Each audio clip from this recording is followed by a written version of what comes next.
तो करीब 1 घंटे 26 मिनट तक बजट भाषण वित्त मंत्री निर्मला सीतारमण ने पढ़ा, सदन को बताया। क्या कुछ प्रमुख है वो आपको बताते हैं, क्योंकि इस बजट को रिफॉर्म एक्सप्रेस कहा गया। हर एक वर्ग को साधने की कोशिश की गई। जाहिर तौर पर क्या कुछ मिला है वो भी आपको बताते हैं इस बजट में आम जनमानस को। तो वित्त मंत्री ने पेश किया देश का बजट। बड़ी खबर आपको बता रहे हैं, आत्मनिर्भर भारत पर सरकार का फोकस।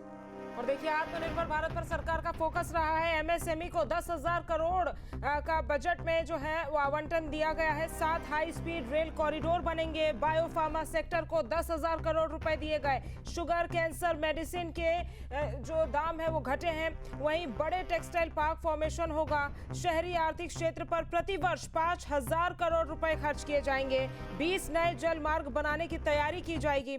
4 राज्यों में खनिज कॉरिडोर बनाए जाएंगे और 3 केमिकल पार्क का फॉर्मेशन किया जाएगा। महात्मा गांधी स्वरोजगार योजना जो है वो लागू की जाएगी। Education to employment enterprises standing committee का निर्माण किया जाएगा और 1 अप्रैल 2026 से नया आयकर अधिनियम जो है वो लाया जाएगा। साथ ही इंटरनेशनल ट्रिप्स जो है वो सस्ती होंगी और मोटर एक्सीडेंट क्लेम में अब ब्याज नहीं लगेगा। और फिस्कल डेफिसिट की अगर बात की जाए तो 2025-26 में जो 4.4% बताया गया था, उसको अब 2026-27 में अनुमानित किया जा रहा है कि 4.3% प्रस्तावित वित्त मंत्री ने किया है। सेमीकंडक्टर को 40,000 करोड़ रुपए की आवंटन दिया जाएगा। तो ये देखिए, बजट की खास बातें आपको हमने बताई है। बायोफार्मा सेक्टर को 40,000 करोड़ रुपए दिए जाएंगे। वित्त मंत्री ने आज देश का बजट पेश किया है और बता दें आपको कि इनकम टैक्स स्लैब में कोई बदलाव नहीं किया जाएगा। तो देखिए, इनकम टैक्स स्लैब को लेकर जिस तरह से उम्मीदें लगाई जा रही थी कि 13 लाख से 15 लाख में छूट मिली जाए,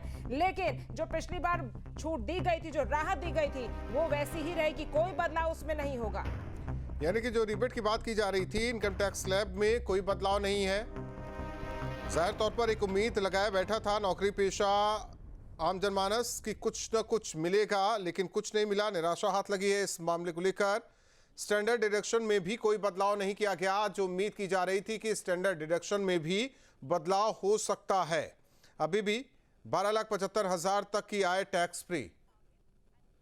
तो किसानों को सौगात, पशुपालन क्षेत्र में बढ़ावा दिया जाएगा। तो किसानों के लिए कई सौगात है, चाहे पशुपालन को लेकर हो या काजू नारियल किसानों को लेकर हो, तो पशुपालन क्षेत्र में बढ़ावा दिया जाएगा। योजना सरकार 2026-27 के बजट में ला रही है। वही है जो दुधारू पशु हैं उनके संवर्धन पर काम किया जाएगा। तो इस बजट में क्या कुछ खास है किसानों के लिए, युवा आपको बता रहे हैं युवाओं के लिए क्या कुछ खास है। नौकरी पेशा के लिए रेल यात्रियों को सौगात। वाराणसी पटना में जहाज मरम्मत केंद्र बनेगा। तो वाटरवे शुरू होगा और वाराणसी को फायदा, जहाज मरम्मत केंद्र यहां बनाया जाएगा। इसके अलावा जो धरोहर है हमारी पुरातत्व, उन्हें भी शामिल किया गया है, जिसमें उत्तर प्रदेश का हस्तिनापुर भी शामिल है। ODOP, one district one product, जो कि उत्तर प्रदेश सरकार की यह महत्वाकांक्षी योजना है, जिसे अब केंद्र सरकार भी लागू करेगी। देश के हर जिले का एक उत्पाद विश्व स्तर पर जाएगा। यह कोशिश इस बजट में करने की कही गई है। तो और देखिए, एग्रीकल्चर सेक्टर में जिस तरह से उम्मीदें लगाई जा रही थी, किसानों को बड़ी सौगात यहां पर राहुल मिलती हुई दिखाई दी इस बजट में, क्योंकि लगातार किसानों के लिए काफी ज्यादा उम्मीदें यहां पर थी, किसानों को उम्मीद थी। तो देखिए, बजट भाषण के बाद शेयर बाजार में गिरावट दर्ज की गई है। बड़ी खबर आपको बता रहे हैं, सेंसेक्स में 1600 से ज्यादा अंकों की गिरावट दर्ज की गई है। ये बड़ी खबर। निफ्टी में 540 अंकों की गिरावट दर्ज हुई है। तो देखिए, धड़ल्ले से शेयर बाजार में गिरावट दर्ज की गई है। बजट भाषण के बाद शेयर बाजार में गिरावट हुई है। सेंसेक्स की अगर बात की जाए तो 1600 से ज्यादा अंकों की गिरावट यहां पर हुई है। जिस तरह से बजट पेश हुआ है, उसके बाद निफ्टी में 540 अंकों की गिरावट हुई है। तो देखिए, बजट भाषण के बाद अब शेयर बाजार में भी उथल पुथल मचती हुई दिखाई दे रही है। तो आंकड़े चेंज हो रहे हैं लगातार। जिस तरीके से बजट भाषण खत्म, सेंसेक्स 2300 से ज्यादा अंकों की गिरावट दर्ज की गई। निफ्टी में 700 अंकों की गिरावट। आप समझ सकते हैं इशारा किधर है। तो बजट भाषण के बाद शेयर बाजार में गिरावट। एक उम्मीद की जा रही थी कि बेहतर बजट तो भागेगा सेंसेक्स और निफ्टी, लेकिन यहां गिरावट दर्ज की जा रही है। प्रत्यक्ष अप्रत्यक्ष करों में थोड़ी बहुत राहत देने की कोशिश की गई है, लेकिन इस बजट भाषण के बाद जिस तरीके से शेयर बाजार में हलचल, उससे अंदाजा लगाया जा सकता है। तो देखिए निफ्टी में 700 अंकों की गिरावट दर्ज की गई है और जैसे ही बजट भाषण खत्म हुआ उसके बाद से ही शेयर बाजार में उथल पुथल मची हुई है। सेंसेक्स में 2300 से ज्यादा अंकों की गिरावट हुई है।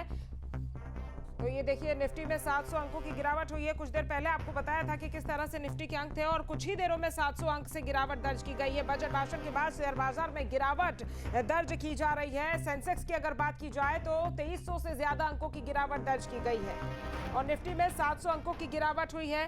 तो शेयर बाजार में भी हलचल अब तेज होती हुई दिखाई दे रही है, क्योंकि देखिए लगातार सोने चांदी की बात की जाए या फिर कई शेयर बाजार में कई स्टॉक्स की बात की जाए, पिछले कई दिनों से माइनस में चल रहे थे, लेकिन अगर अभी की बात की जाए तो निफ्टी में देखिए 700 अंकों की गिरावट दर्ज की गई है। आपके मोबाइल पर तुरंत आएगी ब्रेकिंग न्यूज, स्क्रीन पर सबसे पहले दिखेगी बड़ी खबर, देश दुनिया की हर खबर एक जगह। अब आपके मोबाइल पर तुरंत फटाफट इंस्टॉल कीजिए न्यूज नेशन ऐप और रखिए खुद को अपडेट।